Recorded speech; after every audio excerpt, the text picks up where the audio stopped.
if that's okay. That's fine. Okay, well, we are starting our live broadcast. Good morning, everyone. My name is Jillian Graber, Executive Director of Protect PT. We are still letting people in. This is our press conference for the Westmoreland Sanitary Landfill. We will be letting people in. The press is joining us today, as well as many of our speakers. Before we start, I want to let Mr. Lorenzo, John Lorenzo, he's Commissioner for Ross Draver. I want to let him give some comments first because I know he has a really tight schedule, and then we'll go to Mr. Jackson as well. So go ahead, Mr. Lorenzo, take it away. Okay, thank you. As Jillian stated, my name is John Lorenzo. I am the president of the Ross Draver Township Board of Commissioners. And obviously, I think a lot of us know the landfill has been a major issue for not only my community, but the surrounding communities in the Mon Valley area, especially areas like Monessen, Bell Vernon, and of course, Ross Draver, which we are the host municipality for the landfill. Basically, it's been an ongoing struggle and a battle with the landfill as far as, coming into basic compliance as coverage. I can tell you that I have sent numerous letters to Mr. Walton, the CEO of Noble Environmental.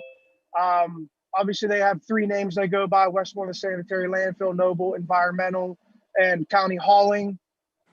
I can't even get a response back, just a simple yes or no, to sit down and meet with the municipality and my board of commissioners to discuss concerns,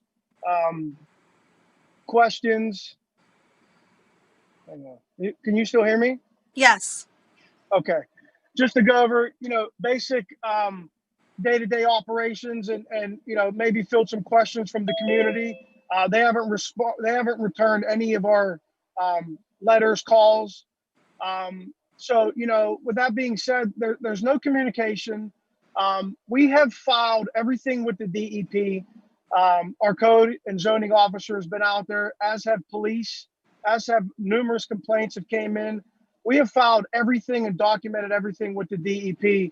And I think the frustrating aspect for us from the municipal side is, it just seems that there could be a lot more going on communication wise. And, we feel that there should be heftier sanctions, heftier oversight, accountability.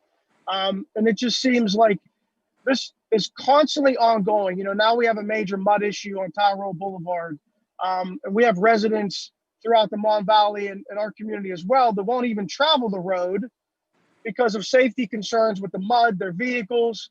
They have blatant disregard for our community. It's frustrating, and we have, noted as such. The newspaper has had a lot of coverage with this. And I think one of the things that I wanted to address, Jillian sent me kind of the itinerary of the breakdown of the meeting, and I'm not sure I'm going to be able to be here for the entire time. One of the major concerns that she got back with feedback through her survey was lack of faith in local government. And I can't stress enough that your local government, our board, has done everything within our power. Obviously, the DEP is the regulatory authority and the governing body to the landfill.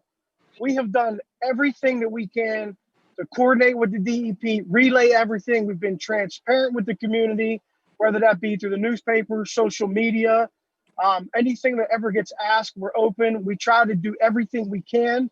And we have out now, because we've lost faith in the DEP. We have tried to get creative with a lot of our own ordinances and oversight. We've just enacted the stormwater hotspot for the landfill. We have got their pollution prevention plan, which our engineer feels is lacking. We're going to have a little bit more oversight and accountability on our end now with that.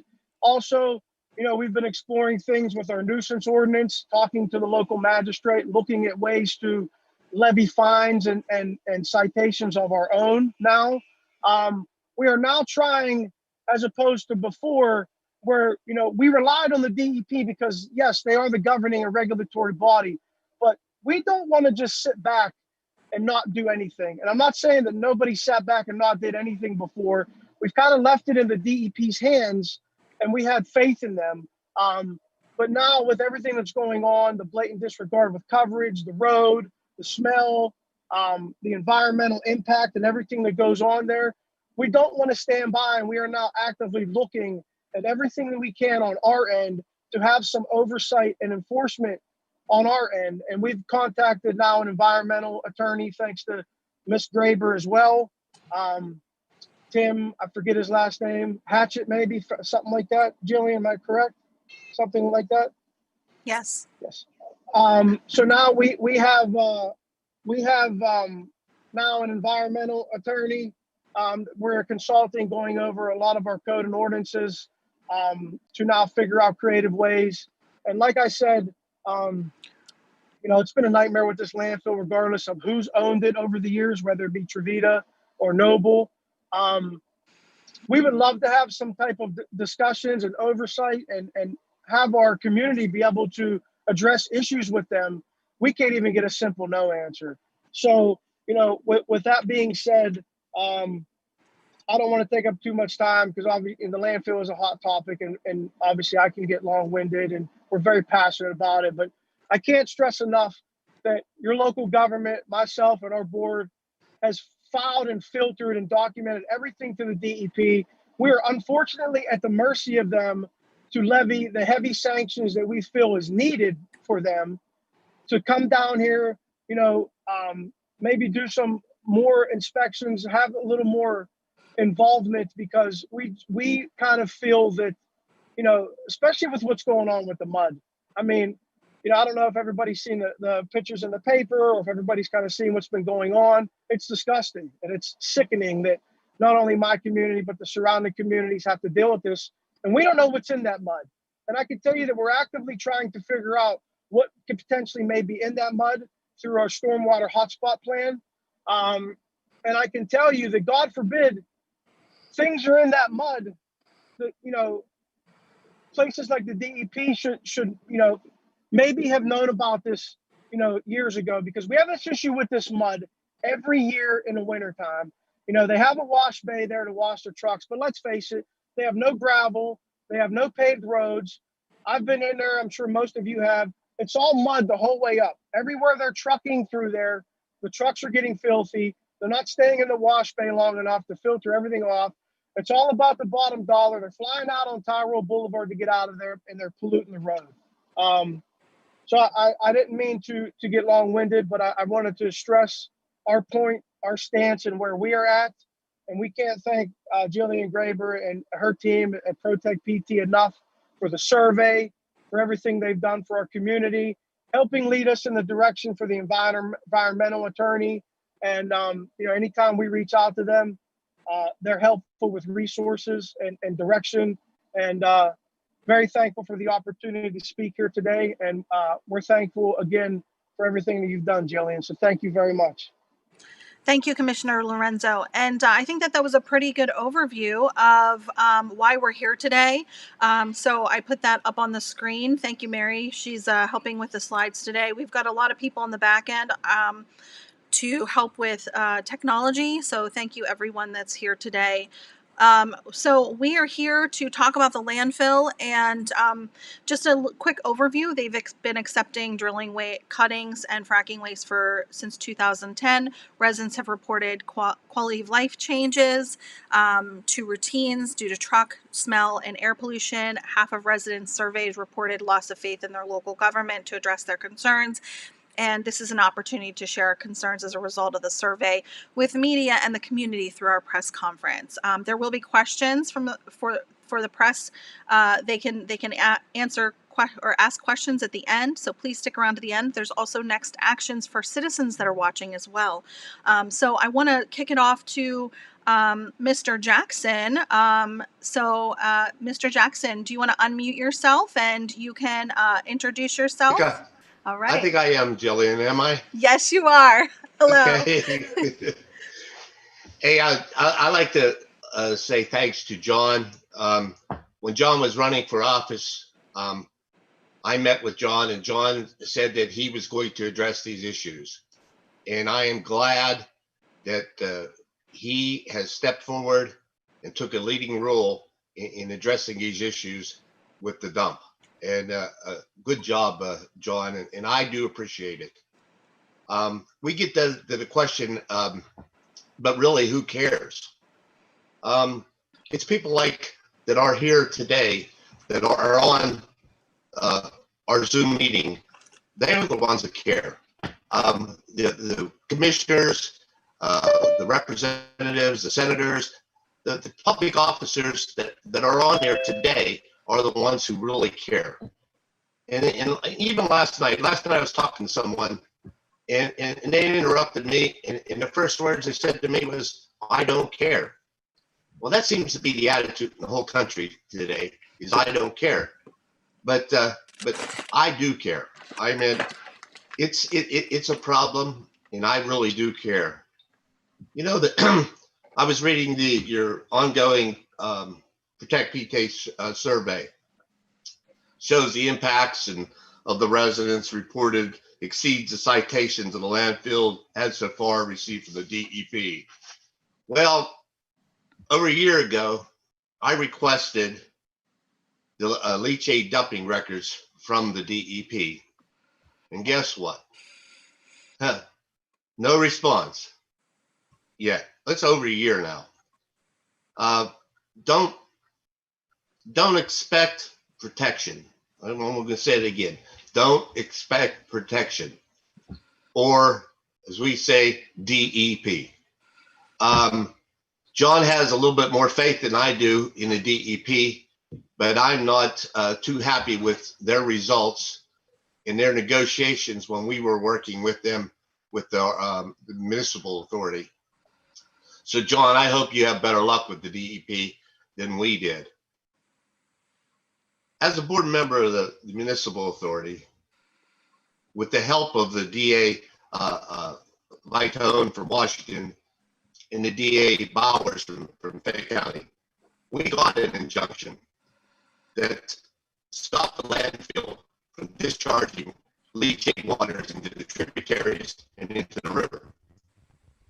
We used to receive leachate into our treatment plant, minimum 90,000 gallons per day, and up to 300,000 gallons. And again, let's say that again, 90,000 gallons per day and up to 300,000 gallons per day. That's a lot of water, a lot of leachate.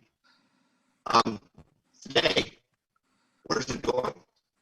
Okay, we're not taking, we shut them off. We're asking questions, where's it going? In the press releases of the DEP, this is what causes concern. They grossly understated the amount that was being trucked out from the dump, their leachate water. And I meant grossly under. You mean when you're talking 300,000 gallons, and they're reporting they're taking out 50 to 70,000. That's not even our daily that we were taking in. So I'm disappointed with what the DEP is doing. When you look at our treatment plant, we run off a bacterial, a biological treatment plant. Well, what's happening is that the chemicals that we were taking in killed our biological operations. But we are happy today, a year and a half later, our plant is up and running back to normal. I was told by a senator and a representative that I should have another meeting with the landfill. Really? After the bad responses from I don't care attitude from the landfill and the DEP, I don't think so. Today, I can't wait to see from our elected officers and elected officials that are in on this Zoom meeting today, to see who they really are. The ones that are on there, those are the ones that care.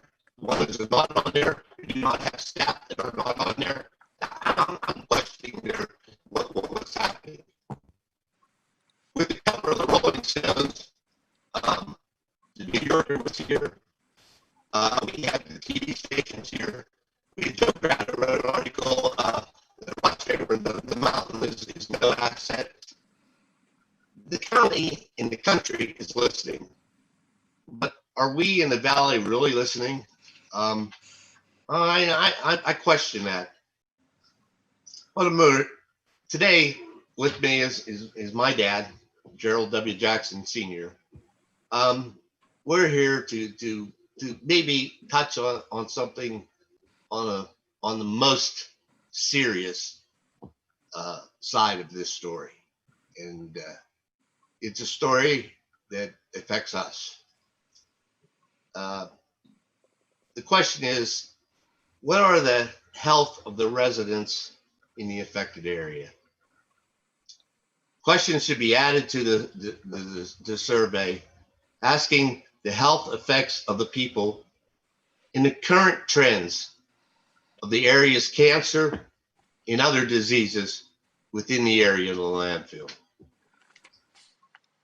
We care about it. Thank you, Mr. Jackson. Again, I want to say that we care about it. I know many people who have passed away from cancers who live within 1 mile of the area. I'm almost done here. I'm to the most important part. Dad, I am scared. That was the hardest question that I have ever been asked, that I could not answer with an answer. My son, Thank you. living less than a mile away, Casey, died from Ewing sarcoma, a painful cancer. The causes we don't know, but it was within a mile of the dump. We care about the valley. We are scared. Just fill out your survey. Everybody else did it. Fill out your survey and talk to your elected officials. And be a part of the We Care about the Mon Valley. May God bless you and keep you. Thank you. Thank you, Mr. Jackson. I apologize. Your audio was a little garbled at times. We just to note for the press, our speakers will hopefully be able to be around, all of them, including Mr. Jackson, if you want comments afterwards. We're going to go ahead to the next slide. We're going to really skim this one pretty quickly. Just about who Protect PT is for those who don't know. We're a nonprofit organization working to ensure safety, security, and quality health for people in Westmoreland and Allegheny counties. And really, we're here today to protect or try to protect or get some protection for the communities that surround the landfill. We did do a survey back in October, and we're going to share the results. First, we're going to have Dr. John Stoles talk about what he has found. Go ahead to the next screen. And so first, this is a timeline of the events outlined, some of which Mr. Jackson outlined, some of which Mr. Lorenzo outlined, but this is just a timeline of events for those who want kind of the information. These slides will be available afterward for the press. We can go ahead and send you this as well as our press release. So just kind of outlining some of the details of what has happened. And go ahead, John. It's your turn. Okay, thank you very much. I would like to thank Jillian and Protect PT for hosting this, and I'll try and get through as quickly as I can, because interestingly enough, both Mr. Lorenzo and Mr. Jackson mentioned information that I'm going to reiterate because I've personally worked on material from the landfill as well as the waste treatment plant, and why that's important. Basically, to give some sort of background is that when drilling wastes from the shale gas industry started coming into the state in the early 2000s, this waste was specifically the liquid waste was allowed to be taken to public wastewater treatment plants. And it was quickly discovered that the material was so toxic and so concentrated that it was overwhelming these wastewater treatment plants. And so they discontinued that and sometime in 2012. But where was it going, and where was this waste going? And the main reason why it was important to understand where this waste was going and why it was causing a problem was in our drinking water. So it turned out that many of these waterways where this toxic waste was being discharged into was also the source for our drinking water. And it was causing problems with the actual production of that drinking water, which is essentially the chlorination. And it was causing the formation of cancerous products called trihalomethanes. And these are reported so you can track it. And so that was the big issue. Well, they stopped this practice, but now recently we've seen an uptick. And the question was, well, where is it happening? And had the industry found a loophole? Well, that loophole turns out to be our landfills. And since the beginning, our landfills have been able to take up to 80% per day, our sanitary landfills that are not toxic or hazardous waste landfills, up to 80% per day. And it's affecting the leachate. And where's that leachate being treated? Well, lo and behold, it's being treated at these wastewater treatment plants. And so I was able to get samples, and I visited back in April of 2019 the wastewater treatment plant in Bell Vernon, and I was told that they were taking up to 300,000 gallons per day of this leachate from the landfill. And I got my samples. I sampled the leachate. I sampled the actual material in the wastewater plant itself that it was discharging into the Monongahela River, as well as the sludge that's left over at the end and dried, and then either taken to landfill or disposed of. And all of it was radioactive. And that's because the original material, this produced water and the drill cuttings, are radioactive. And you can refer to the Rolling Stone article that was published back in January of 2020. So the important thing is to understand is that the amounts don't sound too outrageous until you start doing the math. Okay, and so it turns out, what did we find? We found that that there was hundreds of picocuries per liter in the leachate itself, and that there were thousands of picocuries per kilogram in the sludge from the plant, from the wastewater treatment plant. So what are they going to do with it now? Because the good news is, thanks to the where is it here? The injunctions that Mr. Jackson had mentioned, the wastewater treatment plant is no longer taking this waste. Well, I've been back and visited, and they're back in compliance. And there's none of this waste is getting into the Monongahela. And more importantly, there's also been improvement in the Charleroi drinking water facility as far as their production is concerned, and they've seen an improvement. So we know where the smoking gun is. So basically, what are they going to do with it? Well, there's a proposal to put in an evaporating system. Well, it sounds great if it were just typical leachate from a landfill. And this is perfectly permitted in other landfills of sanitary nature.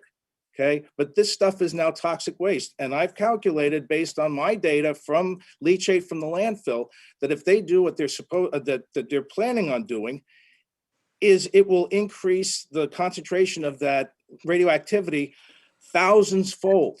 So we're going from hundreds of picocuries per liter to now tens of millions of picocuries per liter. And they don't have to measure the radioactivity. It's not in the permit. Okay. The other important thing is that, so what is the radioactivity? Well, it's mostly from radium-226 and 228. Well, radium-226 has a half-life of 1,600 years. So this stuff is going to be around forever. The other thing is it decays to radon, which is also toxic and radioactive. And it also, radon decays to polonium-210, which is what the Russians like to get rid of their expats with, okay? As well as lead-210, which is also radioactive.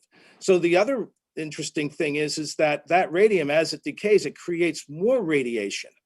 So as that stuff sits in this landfill, it's getting hotter. So that's why we're concerned. And it turns out, the other important thing is that the landfill was built over 2 coal seams, which were both mined. So there's a lot that we have to address. And I just want to end with saying that Sarah Anamarato, representative from Lawrenceville, is introducing legislation to close this loophole, and we need to support that. Thank you. Thank you, Dr. Stoles, and thank you for all the testing that you've done in the area and to try to shed light to this issue. Next, we have Eric Harder. He is the Yakagani River Keeper. Go ahead, Eric. There we go. Thank you, Jillian. I appreciate the opportunity to be here with you and those in attendance. I have some written comments that I'd like to share with you. I hope they don't lose their sincerity. And then I will address some of the slides that we have there. Basically, you've heard it from several people on the call already. Pennsylvania Department of Environmental Protection has been aware of these problems with natural gas production. The regulatory changes throughout the last 10 years for fracking waste indicates that the process for adequately treating the waste streams is really unknown and trial by error. Each treatment or disposal method is then met by concerns by either residents, like you've heard so far, and public health advocates about new impacts, which continue to affect their quality of life. Obviously, we just heard about the Belle Vernon treatment facility. This location is really no different from several other sewage treatment plants in our area. Landfill leachate it is pumped or trucked to these facilities, treated and discharged. And for a majority of the public, it seems like they assume that this process works because the DEP is the one who oversees it and regulates it. The process at most of these sewage treatment plants is not built to treat radioactive material. So never in our lives has there been a larger water quality concern than knowingly contaminating our drinking water sources with radioactive elements. At Mountain Watershed Association, we do contact the DEP frequently. Our organization deals with the Southwest Regional Office at DEP.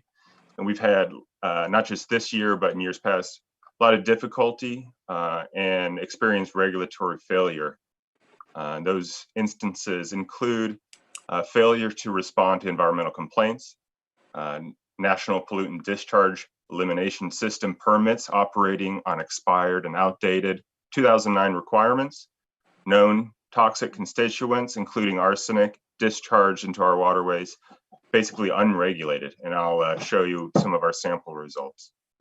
The burdens from this gas extraction industry continue to be pushed onto the public, and we exchange our health for living near these pollution sources, working for this industry, or coming into contact with these public waterways and rivers. The Upper Ohio River Basin has plenty of high quality streams protected by national forests and other wildlands. But where is the line when the water becomes non-usable for swimming or for safe for drinking water? By comparison to the Lower Mon, the nearby Yaak is known for its summertime floats and swimming and fishing. Although, however, every major waterway in Southwest PA has treated landfill leachate entering the streams. Pollution is basically inescapable. The Lower Mon Valley has experienced industrial air pollution for decades. The regulations were basically born here. And the proposed solutions, like John was talking about, the evaporation system, would be considered this new treatment and would be putting out new impacts to the region. Our area is filled with great recreation opportunities. Is one thing that I love about the area. Areas that people have the opportunity to go to in the Lower Mon Valley are some of the worst air pollution scenarios in the state. I'll explain that in a map here in a second. But if you look at our trail system, the Great Allegheny Passage, the Sheepskin, and the Montour Trail, we're all part of this increasing economic opportunity, and they're all located in the Mon Valley. So millions of visitors come to Southwest PA annually. And like Mayor Jackson was saying, when will the Lower Mon Valley be celebrated in a similar fashion? Obviously, these industries aren't going to be disappearing. You know, we don't feel that industries need to be ridden from this area, but they do need to be accountable and for the pollution that they create and also the public health issues that follow. So for this slide here, this is just a view of the landfill in Yukon, Pennsylvania. It's a hazardous waste landfill. So they accept military, medical, industrial, and obviously fracking waste goes here. But you can see about the size of the uncovered pad here and how much air quality issues will eventually be or originate from that area. But we can go ahead to the next slide, or if I'm in control of that. There we go. This is one of the sample results that I collected from the discharge point in Sewickley Creek. And if you look at arsenic, it's at 2170 micrograms. And if you switch that over to milligrams, that's 2.17.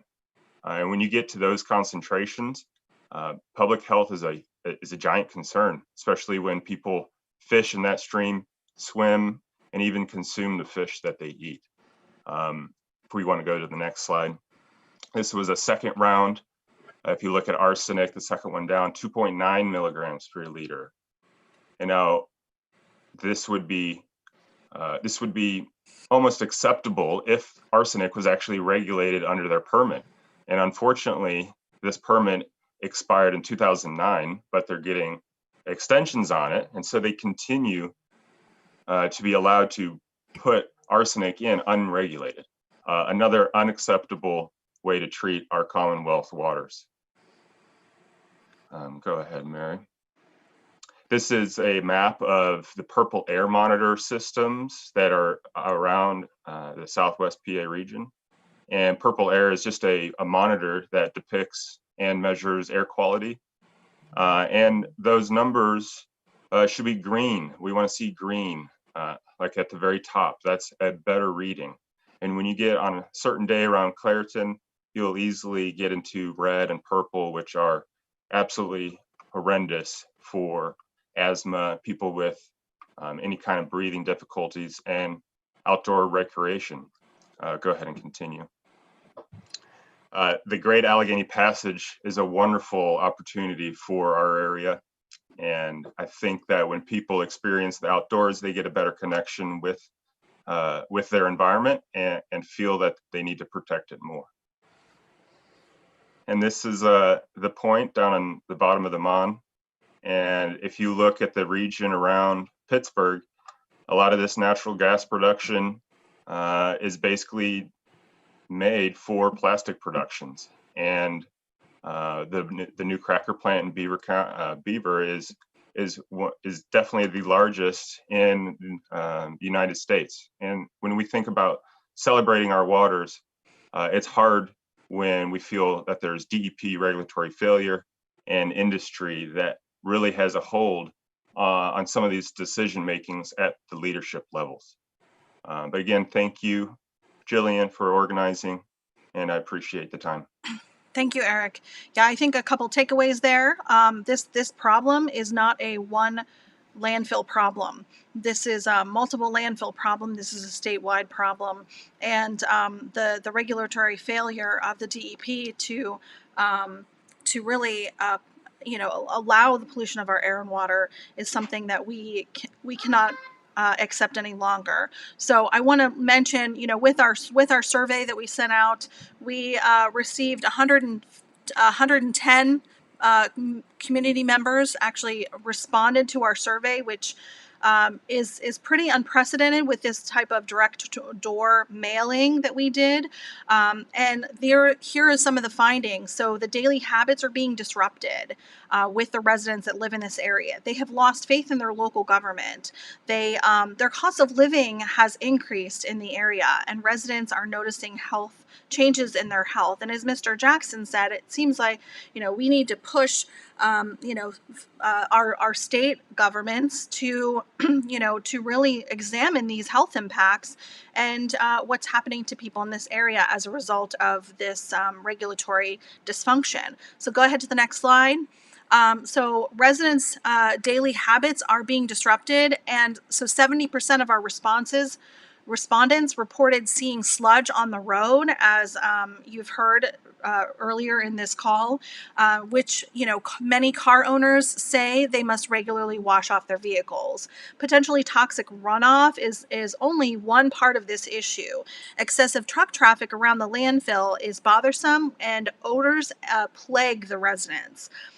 So 60% of the respondents consider the impacts created by the landfill to be bothersome, and 27% are spending less time outside, and 50% have changed their daily routines to avoid this truck traffic. And this is, go back, Mary, this is one quote from a resident. She says, "My only enjoyment was sitting outside on the porch, and I can't even do that because of the smell. We're prisoners in our own home." So that's a far cry from what Eric was describing to be in connection with the outdoors. People can't even leave their homes. Go ahead to the next slide. Residents have lost faith in their local government. We cannot get any support from those elected to offices to protect us. So I think that not only, that doesn't just extend to the local government. I think really because like Commissioner Lorenzo stated earlier, the local government only has so much power in this scenario, where we need to talk with our state legislators, many of which we have invited to this press conference, and I hope they're listening, because they need to really push our state regulatory agency to do their job and to follow the law, and to not leave permits unnoticed, and these environmental impacts unnoticed, because we have had many contacts with the DEP, and where we ask for records, and we find that there are some permits that have gone unnoticed for periods of time, and should have been renewed, things that should have been renewed that never were, and so this is some major oversight. So 5 out of 10 people say that they've lost faith in their local government to protect them, and 6 out of 10 homeowners are concerned about their property values. So go ahead to the next slide. The landfill is increasing residents' cost of living, and here's why. Because 37% actually reported that they're drinking bottled water. They don't trust the water system. They don't trust that the water that's coming through their pipes is clean. So therefore, they are drinking bottled water. And 15% have installed air filtration systems. So you can see the cost that is the burden of the cost in an area that is considered. There are 3 environmental justice areas around the landfill. We have reached out to the DEP to ask them to ask their environmental justice director here today. She was unaware that there were 3 environmental justice communities around the landfill. So to me, that seems unacceptable when that's their job to notice this, and whether it's an environmental justice community, which means that the community is either poor, or it's a population of poor individuals. These are individuals that deserve that protection, as well as all individuals within our communities. And one resident said, "My car is covered with sludge from the road. I've spent well over $100 to wash my car, and I'm sure I'm not alone." Go ahead to the next slide. Residents are noticing changes in their health. As Mr. Jackson talked about, 26% have noticed changes in their health. 22% have noticed dizziness or loss of balance. 21% have gone to the doctor because of these changes. One resident says, "My son had cancer when he was 17 and again at 19. Although it was never proven, I often wonder if the landfill was a factor in this illness." So this is definitely something that needs to be investigated. Not only that this burden shouldn't happen, with nonprofits. I know that there are several nonprofits examining environmental health, and we are so appreciative that they're here, like the Environmental Health Project. This also needs to come from our state level, and this needs to be examined at the state level with this waste stream and the impacts to human health. Go ahead to the next slide, and the next slide. So just to kind of give you an idea, this was a voluntary response for the survey that we received 110 responses from residents. And go to the next slide. most respondents mailed in their forms. We did get some online. You can see the age breakdown of the respondent profile, just to give you an idea of the demographics. These are primarily, older people, older individuals, 50-50 split in gender to the people that responded to the survey. Go ahead to the next slide.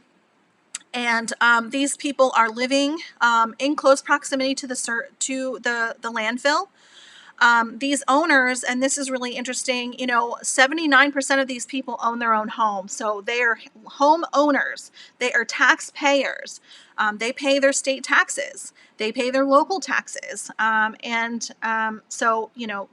These are people that really want the protection from their state and local governments. And 35% have been there for 30 plus years. So this is, these are people that are older people, and they've been here for a really long time. And so go ahead to the next slide.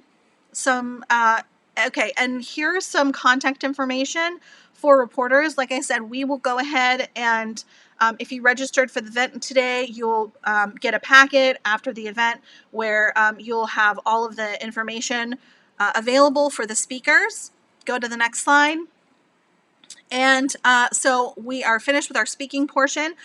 We're going to have questions from the press right now. So if you would like to ask a question, please put your name in the chat, and we will get those questions answered one by one. Mary, if you could go ahead and let us know who's been speaking or who would like to ask questions. And we're going to go ahead and ask, we have residents, local residents on the line as well. We'd like to ask them to unmute themselves if you're asked a question. And I just want to let the press know that there are residents here that are willing to answer questions of what it's like to actually live around this landfill. And then we have next actions.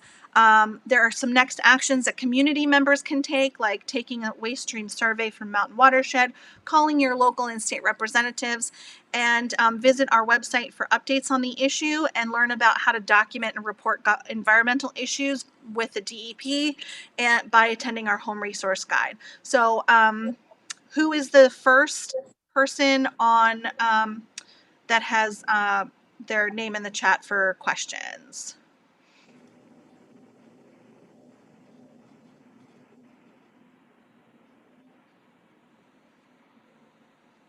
It looks like, okay, we've got some, I have a question here. It looks like Melissa Troutman has a question. Melissa, are you still on the line? I am. Hi, Jillian. Hi, Melissa. Okay, do you want to go ahead and ask your question? Sure. I first just wanted to say thank you to everyone for your due diligence in trying to work with the establishment to protect the public. Personally, I've been reporting on how the Commonwealth and the DEP manages oil and gas for over a decade, and I regret that I'm able to say that the results of your efforts are the same as everyone else's. I know, or I can't find it. I got it. Go ahead, Melissa. Oh, I regret that it's, the truth of the matter is that the results of your very, very good efforts are the same as everyone else's. I mean, this is the status quo in Pennsylvania. Impacted residents whose lives are declining go to their elected officials and regulators for help and don't get it. I mean, our own Attorney General, Josh Shapiro, has a report that outlines this, and we've had previous Auditor Generals do reports that outlined this in the past decade or so that fracking's been happening. So your experience is in line with the status quo in Pennsylvania. And so my question is, has this community considered other strategies that use the people power in your community?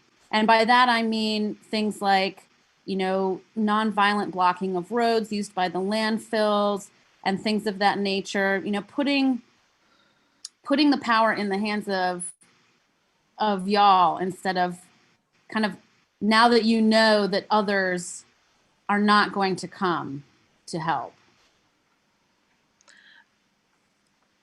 Okay, thank you, Melissa. So we do have some residents on the line, and they might be the best people to answer that question. Debbie, I know you're there. I think Jack is there as well. If you go ahead and unmute yourself, you can, maybe address that question if you'd like. Yes, I'm here with Jack. It's Debbie Fott. I'm not sure if you can hear me, Jillian, or Yes, not. yes, I can. Okay. Yes, we have tried over 10 years. When it was owned by other people, it was previously owned by Trevita, now the Noble people. And we tried working through our local government. We went to every meeting there was. I personally went to 600 residents. 150 of us joined together to settle. We had stench that was so bad it was like dead deer carcasses or dead bodies in your yard, that went on and on and on. And we only had one representative at the time that did help us, and I'm going to name him because it was Ted Harhigh. And he somehow managed to get from the DEP a mobile unit in here. I've often wondered why we couldn't have another one come back. It proved that we had off-gassing that was occurring out of the landfill. And I referred to this because 2 Friday nights ago, I did send a text to John Lorenzo and Devin Lorenzo. I will say they responded right away. I walked out of my neighbor's house here on Patton Road, which is directly across. We're all directly across from the landfill. And it burnt my eyes because of the smell of the gas. And I immediately texted them and I said, it's so bad here right now. I said, I can't get over it. And they did send a gentleman named Tom, who was the head of our road crew. I believe they sent maybe our Jeff, who is a business manager, and another gentleman. And the smell was so bad that they felt maybe there was a leak. And so they wasted the time of Peebles Gas to come out here. And it was found that it had nothing to do with the gas company whatsoever. And once again, it was landfill gas. And so this continues to be a problem for residents, just off and on. And over the years, DEP would be standing in my driveway. Oh, we can't smell it. And at the time, the mountain wasn't as tall as it was now, and the wind would change direction. And so people would just blatantly say to us, oh, we don't smell it. Oh, there isn't an issue. Well, that mobile unit proved we did have an issue. And the 150 people that were involved in the suit, we settled out of court. At the time, I didn't realize that we shouldn't have done that. We should have just dragged it right into court. So we have continued. Jack is here. He has spent many dollars of his own, having people come out and test things on his property. And so there's a financial limit. And when you bring up the age, I know my husband and he's been here over 45 years. We love our home. It's a beautiful little piece of property. And over the last 10 years in particular, it has been ruined many days. And sometimes I'm just so thankful when they move the landfill to the other side. But then I hear from people on Tyrol. I'm going to name Jim Sapesky specifically because I know he wrote to the DEP recently. On Tyrol, they had a stench that was unbelievable. And later they learned it was deer carcasses that weren't, covered. And that's just stench. And that's not the chemicals that Dr. John Stoltz has found. The chemicals that Jack has spoken about for years at meetings. And I'm going to let him talk a little bit about that because I can't address those chemical issues. But this has just been constant. Okay. Thank you, Debbie. You know what? I want to make sure we have other questions. And so maybe what Jack's comments are could be addressed by some of these questions from the reporters. So we have one from Candy Chapman. Candy, are you still on the line? Yes, this is Chandy. Oh, I'm Hi. sorry, Chandy. Go ahead and That's okay. ask your question, and we have residents to ask answer questions as well. Yes, I would really like if people who live near those areas, near Tyrol Boulevard, could express what it's like living there. And I am a television station, so if you have video, that would be my preference to put your video on and kind of explain that to people and how many years you've been fighting. Thank you, Chandy. Jack, do you want to address that a little bit? Yeah, I live within a quarter of a mile of Tyrol Boulevard and the entrance of the landfill. It's been a decade. You don't want to live here. And basically, the odors, the property damage, the flaring aspects of what's released in the flare of that landfill, that's never really been tested as a radiological analytic there. They have now, with no permits, put in a mini methane stripping facility with no permits, and thus they said their way to get rid of the toxic hazards, and that was to use thermo, which that was nothing more than another term for flaring. So we're being inundated. When the sludge dries, that goes to dust. The leachate itself, I recall when Dr. Stoltz took testing, we had a pH of 3.36. That's also in the mud out on your road. So yeah, to live here, it's a decade of just frustration and no normalcy in your life. Thank you, Jack. I think that's a great illustration of what's been going on. And we will have Jack and Debbie have kindly agreed that if any reporters want their information to contact them after this event, they can contact them. So we'll make that available to you as well. And next we have a question from Reed Fraser. And Reed, I don't know if this was already addressed, but you can go ahead and ask your question right now. Are you still there?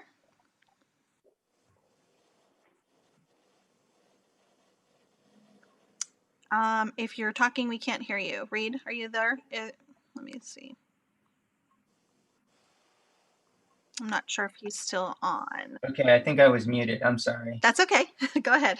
Yeah, just real quick. I kind of wanted to see if there's any other local residents on the call who want to add anything about their experience with the landfill. And sort of a second related question is, this landfill has been there for, many years, and it's been taking drilling waste for about a decade. Has there been a change over time in your experience with it and sort of related issues in terms of fumes, mud, any other environmental issues? In other words, has it gotten worse lately or what? And I'll mute myself. Thanks. Debbie and Jack, do you, or if anyone else is on the line, or Debbie and Jack, if you want to address that. Are there any other residents that haven't spoken yet that like to do so? I'll read. Are you there? Jack Kroll. Yeah. Okay. It's never gotten any better in a decade. And let's understand something about this landfill. Back in the very late 90s, under the Rendell administration, this landfill was granted one of the largest permits ever granted in the Commonwealth of Pennsylvania. And there's a story behind that. You have to understand, as when I did question the DEP, where was the environmental impacts studies on this landfill, creating buffer zones, etc.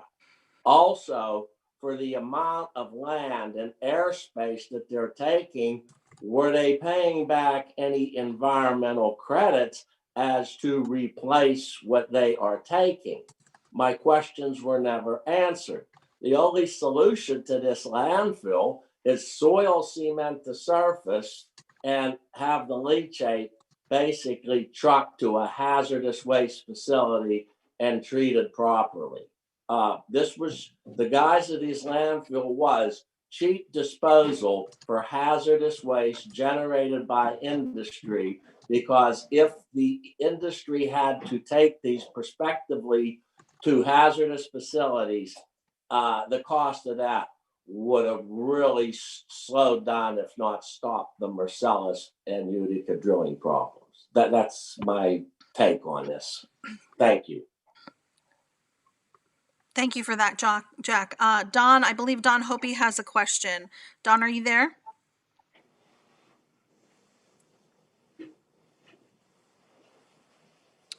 You're still muted, Don, if you're still there. Okay. Yeah. Yeah. Okay. I was just the name of the road.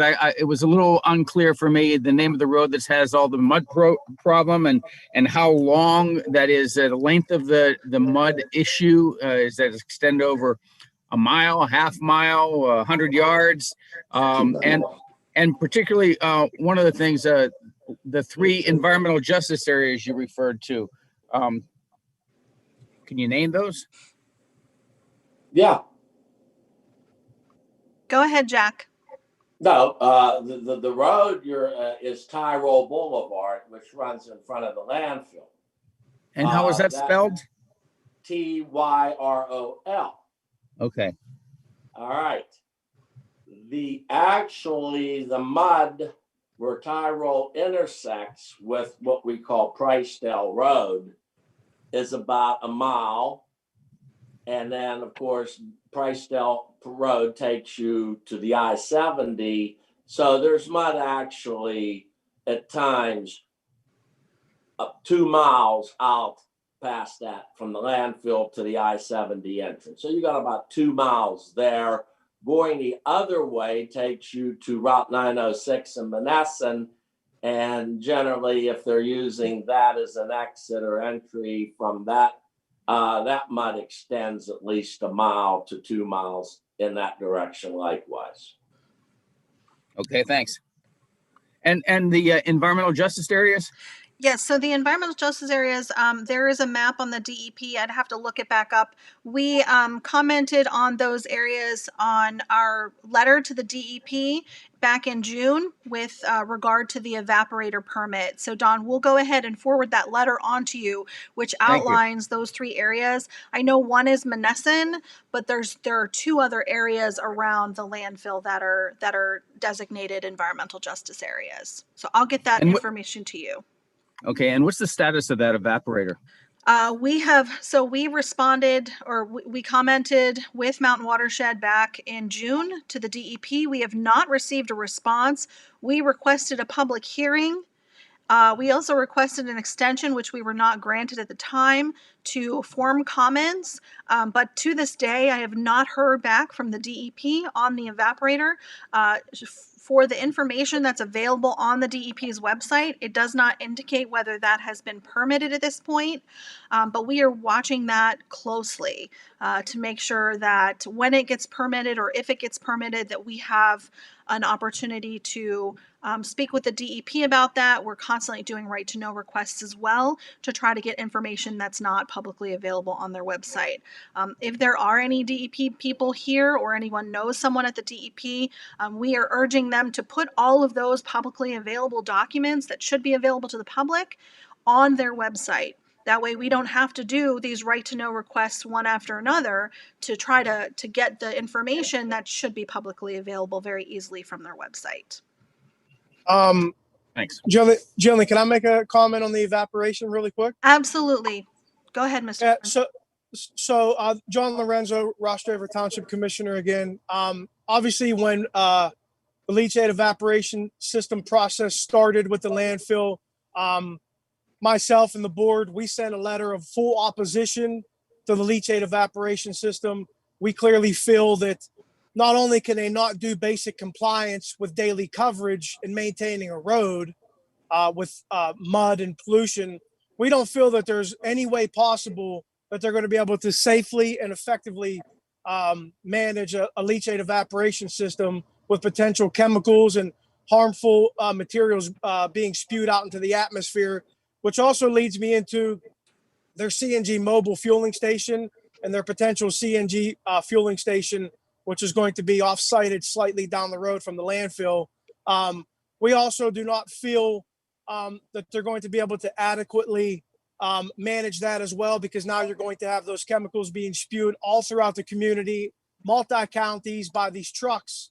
I can tell you that we've been extensively talking with our code officer, labor and industry, and the DEP as well.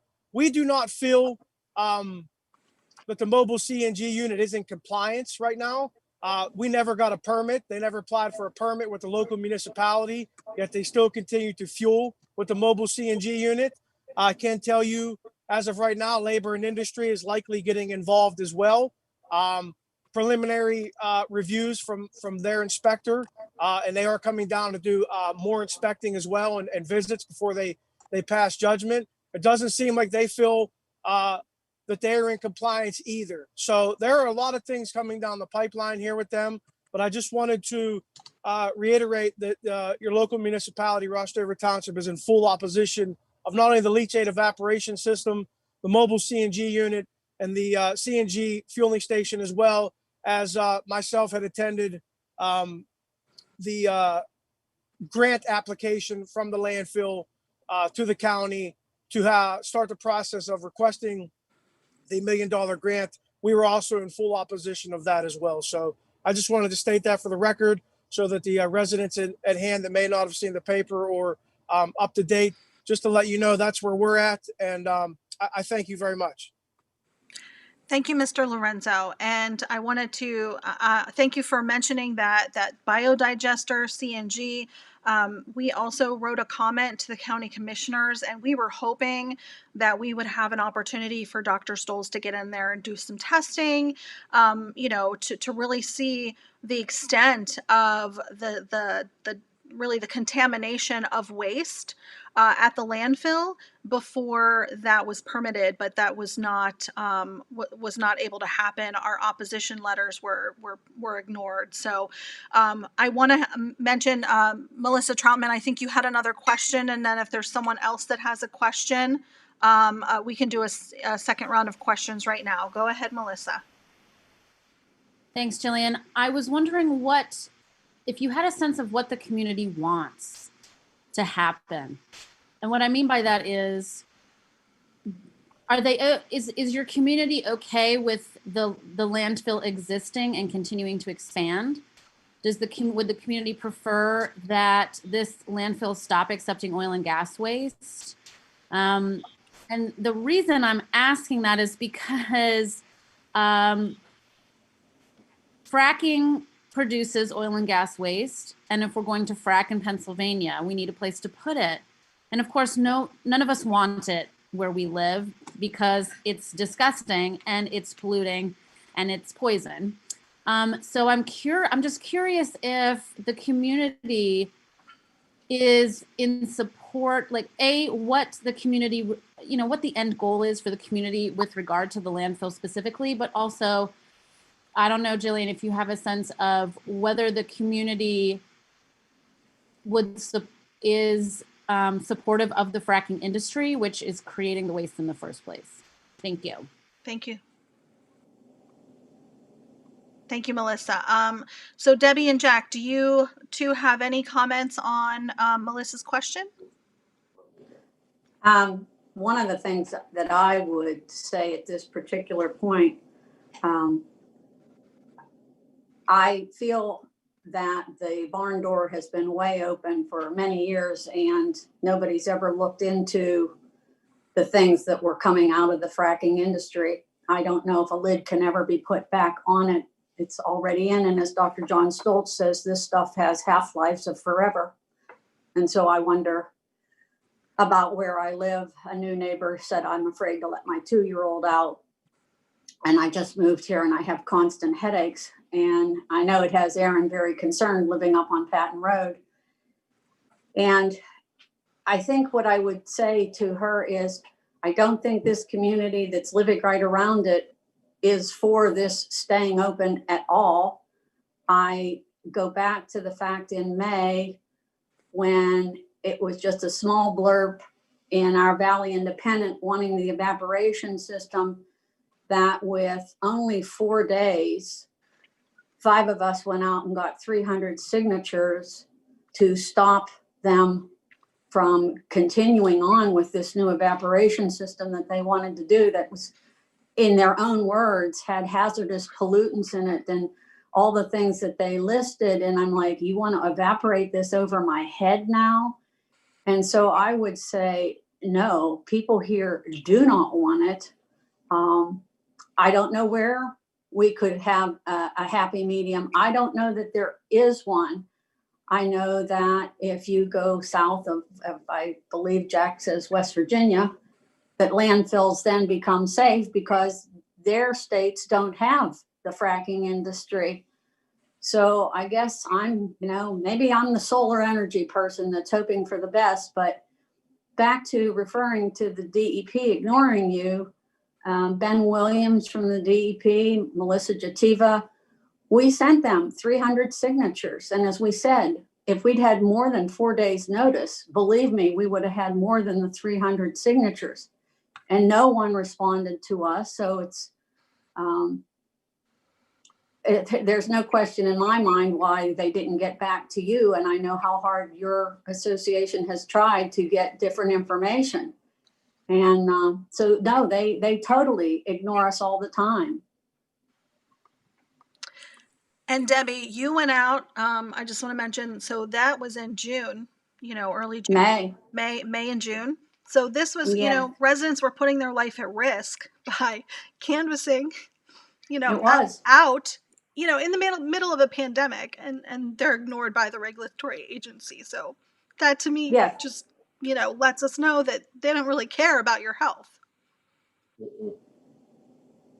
I'd like to add that the final solution to this landfill is that they have been repetitively cited from failure of proper record keeping to cover to leachate collection systems. And that's almost every inspection. It's time that the permit gets revoked. If you really look at the half-lives of the radium families, 226, 1,600 years, 228, 5.75 years, that this operation really should be ceased, desist, and go on a Superfund cleanup, because you have an arraignment of chemicals from the benzene family, their acrylamides, tritium, and a whole host of about 35 to 100 other hazardous carcinogenic chemicals. As far as disposal, Melissa, if the DEP always said, well, you have to understand that's the norm. It's naturally occurring. It's no different down there than it is up here.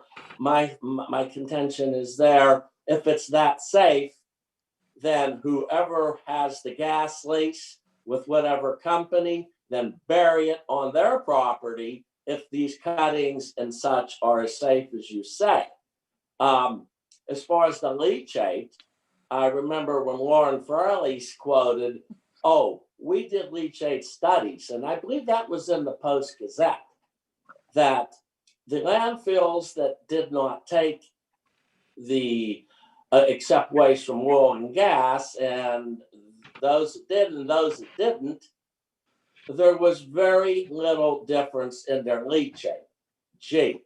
I would gladly pay this landfill if this leachate is safe, as Lauren Fraley said. Then I would actually pay the freight to have this landfill take their leachate, put it in the fountains in front of the Capitol building. It won't freeze in the winter. That cuts maintenance costs, because this is contention of DEP, how there was no difference. So we just get lie after lie after lie, covering up for whomever is at the top of the 1% of lobbyists handing out rewards cards. Thank you. And I'd like to interject one last thing, because John Lorenzo has been bringing up about the mud in the stream. And as I look back over the many violations, and there are just so many, but specifically about that road and the stream, January 31st of 2020, National Pollutant Discharge Elimination System is one. April 28th, July 7th, the Clean Streams Law had 2 violations that day. This continues, and there was no plan, and we've gone months, and now our solicitor is also asking for something that puts them back into compliance with it. But the DEP always just continues to say, oh, boys, you've got to clean things up over here, or whatever they say to them, but it doesn't seem to happen. And here's just 4 that I'm citing specifically about that stream. Thank you. Thank you, Debbie and Jack. If anyone else has any questions at this time, I'll open it up that you can go ahead and unmute yourself and go ahead and ask your question. Dr. Stoltz, did you have a comment? I saw your hand up. And I just wanted to follow up. And it's clear from the chemical analysis that we did on the leachate, it has all the characteristics of produced water from shale gas. So the point is that's not natural.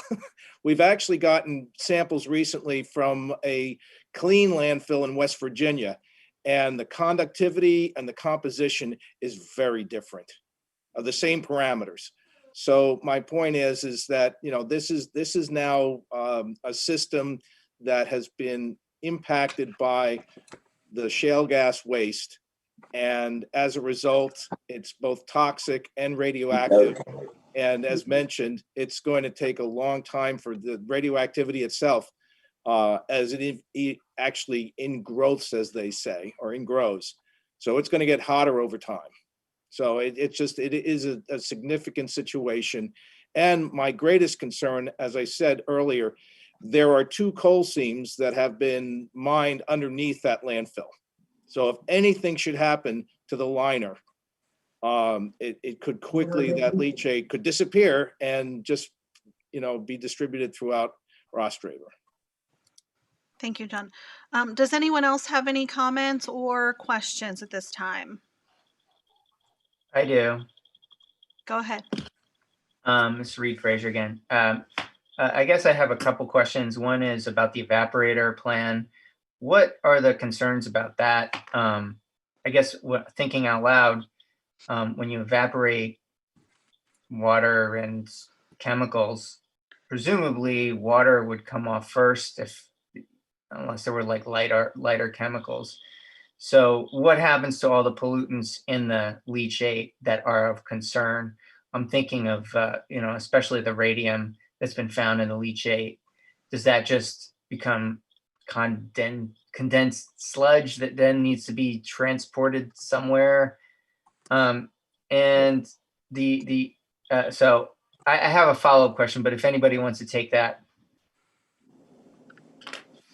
Well, I can take that. No, I've taken a look at, there's 2 issues here. The first issue is the facility itself. And essentially what it is it's exactly what it says, an evaporator. So imagine if you had salty water in a pot on your stove and you just boiled it off. You know, the water would evaporate, some of the volatiles. The system does facilitate the trapping of any volatiles that would come off. And but at the end of the day, they're going to reduce the volume 95%. So you're going to basically go, and they're planning to treat 45,000 gallons a day. So it's going to go from 45,000 gallons to about a few thousand. And interesting, if again, that they have to, and you made that point, You have to do what we call, as in chemistry, mass balance. You have to figure out, excuse me, sorry.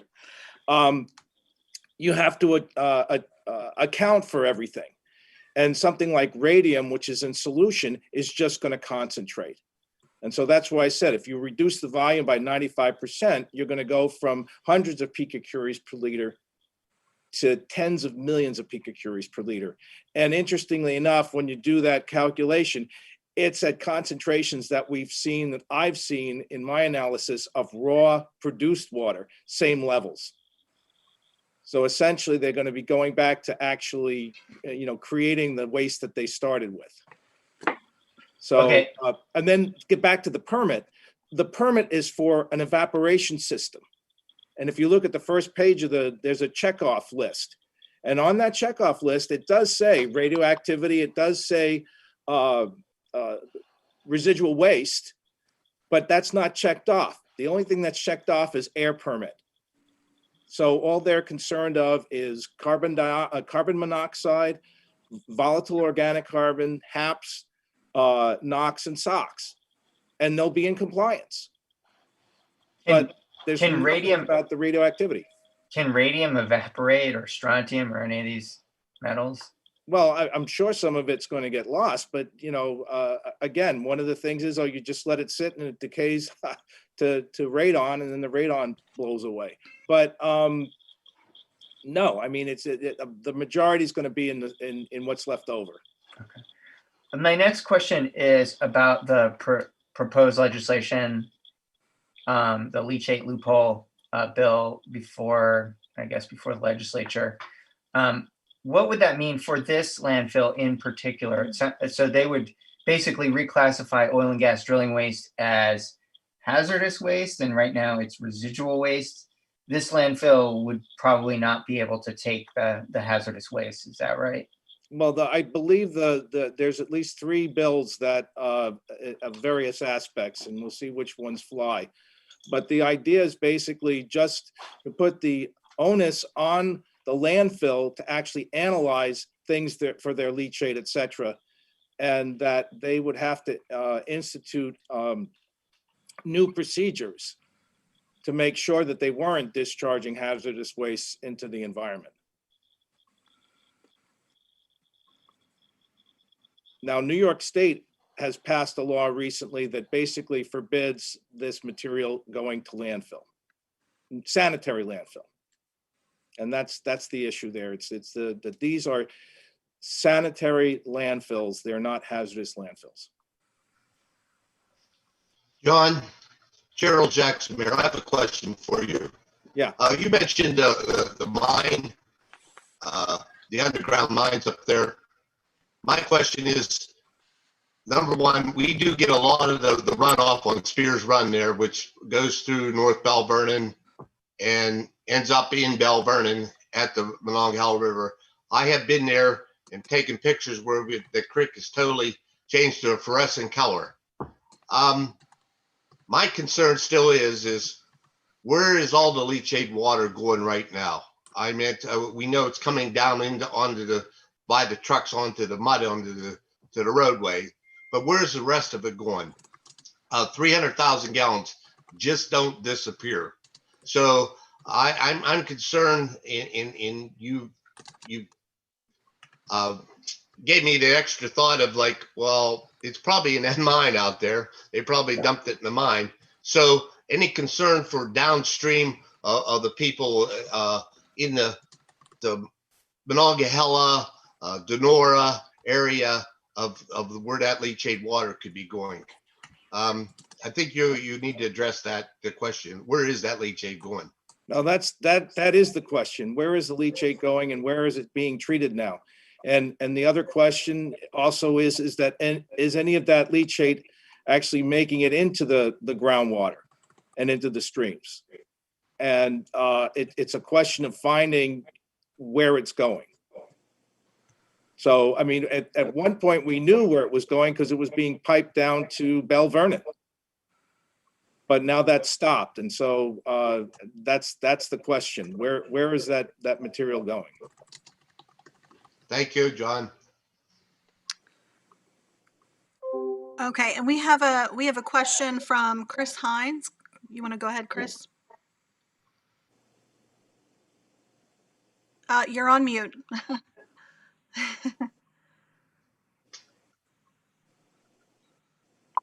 The quote of the year. There we go. Okay, Dr. Stoles, regarding the permit process, I remember last year asking the DEP about the radiation and why that wasn't addressed, and they said that was a different department, that this was air quality only. Any evidence of that? Is there a different permit that there are a different department in DEP that will address the radiation? Yes, and in fact, and this is where hopefully the system works. After I had submitted my comment to the DEP about my concern about the radioactivity, I was actually contacted by the Radiation Bureau in the Southwest branch, and we had a very nice discussion. They were concerned, and they wanted to know how, our methods and how we tested and how we were able to determine. And we were very happy. My colleague and I were happy to discuss that with them, and they had no clue. So there is a Bureau of Radioactivity or Radiation as part of the DEP, but that I would tell you, in my experience now for over a decade, and Melissa Troutman was part of the group that we would go and visit Scott Perry and oil and gas. They are so siloed that, when I told Scott Perry back in 2015 in a meeting I had with him, I said, we've got this landfill issue. He goes, well, I don't do landfill, I do oil and gas. I said, yes, but it's oil and gas waste that's going to these landfills. No, we don't do that. And you're absolutely correct that there are these silos, and that's why, that the air permit for this equipment, for the evaporator, perfectly legitimate, well done, well-written permit. But the fact of the matter is, it's completely ignoring this other aspect, because this is toxic oil and gas waste that's radioactive. Do we simply need a revision? Scratch the word simply. Do we need a revision in how DEP is organized to make them less segmented and Yes. more of a unified organization? And I think we have to go back to even when the original decision to split the original organization into the DCNR and the DEP, because right now, we call the DEP do expect the permit, because I've had it told to me both by the water group that deals with wastewater treatment, as well as oil and gas, that their job is to facilitate the permitting and to make sure that the permits are properly processed. It's not about whether or not this facility should actually be permitted in the first place. And that is at the root of the problem. That certain of these facilities, and it's not just Pennsylvania. I just found out that there's a injection well in St. Clairsville, Ohio, that's 100 feet from someone's home. John, I'd like to make a comment on that as well. I believe at the state level, we should be employing the cautionary principle and really using precaution when permitting, and that's not happening now. We see time and time again across programs at the DEP, whether it's oil and gas, whether it's this evaporation system and the air and the mining. We are seeing that, like John said, they're in the business of issuing permits, but not really looking at the content of that permit. Not really looking at the operator even. One of the things in the waste permit is for the waste operator to list all their violations, and this is not just statewide violations, but also from other states.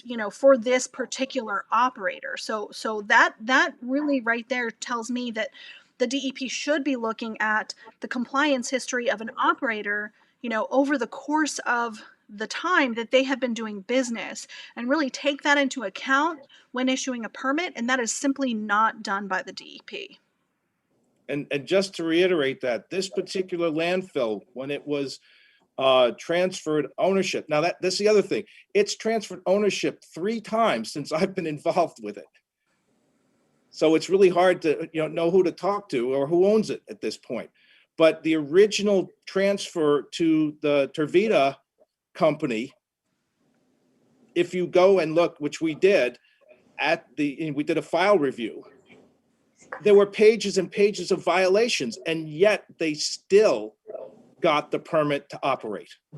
Okay, so it was clear that something failed. Okay. Does anyone else have any other questions before we get off? I know that this was quite a long press conference. Normally one is, 15 to 20 minutes, but we did have a lot of really important speakers. I want to thank Mr. Jackson. This was actually his idea. And, when he received our survey, he brought up the idea of a press conference. So I want to thank him for really helping us come up with the idea and helping us get together everyone for the press conference. I also want to thank Commissioner Lorenzo for taking the time out of his day. I know his time is very valuable, and as well as our speakers, Dr. Stoles, and for all the work that you've been doing around the landfill, as well as Eric Harder with Mountain Watershed Association, the Youghiogheny River Keeper.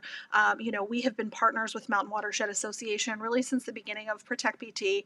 I want to mention quickly before we get off, we are doing air monitoring around the landfill. Our environmental scientist, Kathleen, is here. If you'll wave your hand, Kathleen, to put a face with a name. For those people that filled out that survey, we will be reaching out to you if you requested air monitoring. And we will be conducting air monitoring with the Purple Air System inside and outside of residents' homes around the landfill. So we will be contacting those individuals and scheduling those air monitors to be deployed. So please be patient. We had over 50 requests for air monitoring in the area. And if you said no to air monitoring or maybe to air monitoring, please let us know if your mind has changed, and Kathleen can go out. Kathleen, do you want to talk a little bit about, how that happens? Yeah, so this is a 35-day snapshot of your indoor and outdoor air quality. It is contactless, so I would be dropping one indoor monitor off on your porch and setting up an outdoor monitor, and then coming back after 35 days to retrieve that equipment. And you get a nice report wrapping up how your air quality is at that moment. We are looking for several other volunteers to host permanent air monitoring stations with the Purple Air, so you would have your icon on the map there, and that helps the community at large know what the general air quality is where you live. So if anyone's interested in either of those, you can email me at kathleen@protectpt.org or contact the office, and we'll get you set up with some air monitoring. Thank you, Kathleen. And for the press that are here and anyone else that wants it, we will be sending out a follow-up packet with the press release with several statements from individuals, as well as the contact information for all of our speakers. And we will be sending out the PowerPoint presentation as well. So if there's any follow-up information that you need, please let us know. And I just want to let everybody know next week we're actually having another press conference. We've been very busy on the issue of oil and gas waste. There is a new plum injection well in the community of Plum in Allegheny County. Melissa Troutman will be one of our speakers. She was speaking here today, and so she will, and others will be there speaking about the permit, that one of the first permits in our area to be accepted by the DEP as well as the EPA for a new waste injection well. So this all has to do with oil and gas waste and where it goes. and it's going into our communities. And, this particular spot could really jeopardize the entire drinking water system for the city of Pittsburgh and surrounding areas. So this is very concerning. And so we're going to have local residents speaking as well on that. And that's January 14th at 10 a.m. And so you can go to our website for more information on that. And thank you to everyone that spoke and everyone that stuck around for this press conference. Thank you to the press for all the work that you guys do, and really for joining us today. Let us know if you have any follow-ups. Thanks so much, everyone. Hey, Jillian. Thank Go ahead, Good Mr. work, Jackson. Jillian. Thank you. Jillian, my dad brought up, my dad reads the paper every day. At 92 years old, he still reads the paper. He gives me this article, okay? All right. And if you can see it, it says Noble donates $50,000 to green gifts in the McKeesport area. Wasn't that awful nice of them? I meant, and they won't address anything issues here, but they're going to give $50,000. Take out a full page ad in the paper. My dad cuts this out and gives it to me, and gives a $50,000, but they won't take care of problems around here. Again, Jillian, thank you, and thank you to all the participants, and the community of Bell Vernon thanks you, and we look forward to working with anyone. Thank you. Thank you, everyone. Have a good day. Bye now.